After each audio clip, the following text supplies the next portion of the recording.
How do your eyes see when you are in different environments? The black center of your eye is called the pupil. This will change sizes. Sometimes your eye will let in more light. Other times your eye will let in less light. What do you think causes the pupil to get larger or smaller? Type your response in the box provided.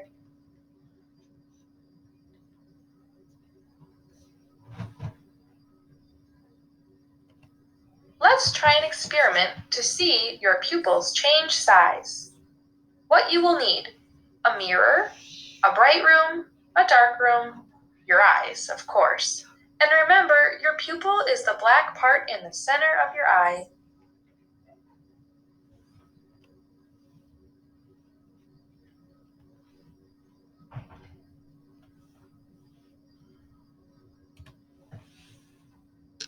Check out this experiment. Step 1. In a bright room, stand in front of a mirror and look at your pupils. Notice if the black circle is big or small. Step 2. Turn off the lights and close your eyes for at least 30 seconds. The room should be dark. Step 3. Open your eyes and turn on the light. Look at your eyes in the mirror right away. Something to think about. What do you notice happened to your pupils? Why do you think this happened to your pupils? Try this experiment at home with a family member. See if you get the same results. Have fun experimenting.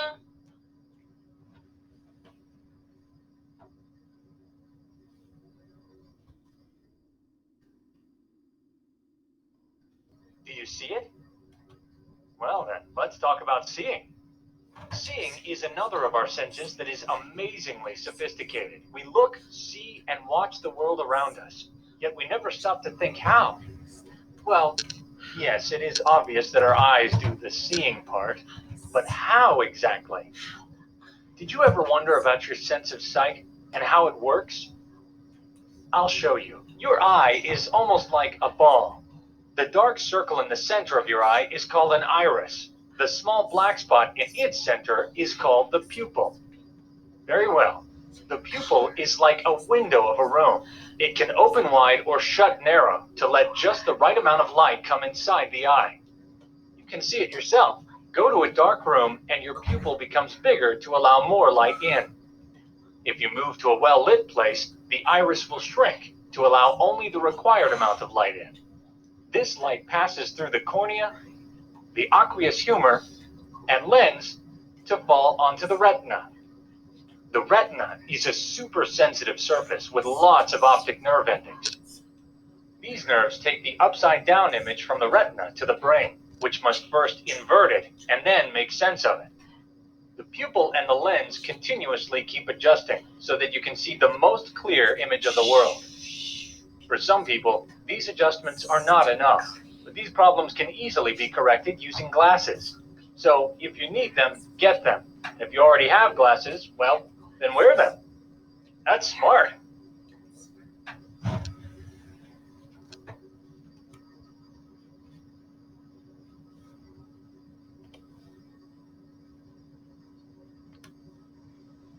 You learned that the human eye can detect light and reflect light by changing the pupil size. Why is it important for our eyes to do this? Use the pictures to help you answer this question and type your response in the box provided.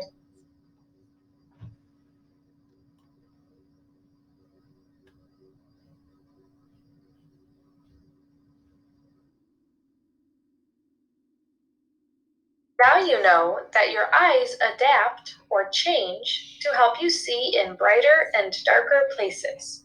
Why do you think it is still important to wear sunglasses on a bright sunny day? Type your response in the box provided.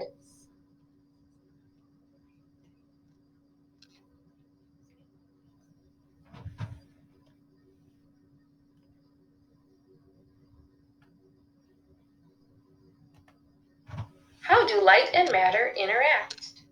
Light may behave in different ways when it strikes matter. What happens depends on the type of matter the light waves strike. Light and matter. Light rays travel in straight lines as long as nothing is in their way. But light can change when it strikes an object. The light rays may pass through the object, they may reflect off the object, or they may be absorbed by the object. Light waves reflect at least a little off most objects. Reflection occurs when light rays bounce or reflect from a surface back to our eyes. Some objects reflect more light rays than others. When you brush your teeth in front of a mirror, the smooth, shiny surface of the mirror reflects almost all the light rays that hit it. The rays reflect back to your eyes at the same angle. You see a clear image or reflection of your toothpaste-filled mouth. Light waves can also be absorbed. Absorption occurs when an object takes in the light wave. After a light wave is absorbed, it becomes a form of heat energy. Color and light. We see colors because objects absorb some frequencies of light and reflect others. The shirt at the right looks red because it reflects light rays of the red frequency. It absorbs light rays of other visible color frequencies. Black and white objects are special cases. When light hits a white t-shirt, for example, all color frequencies in the visible spectrum are reflected. When the colors all blend, they look white. An object looks black because it absorbs all colors of the visible spectrum. On a sunny day, black objects feel warm because the light energy they absorb changes into heat energy.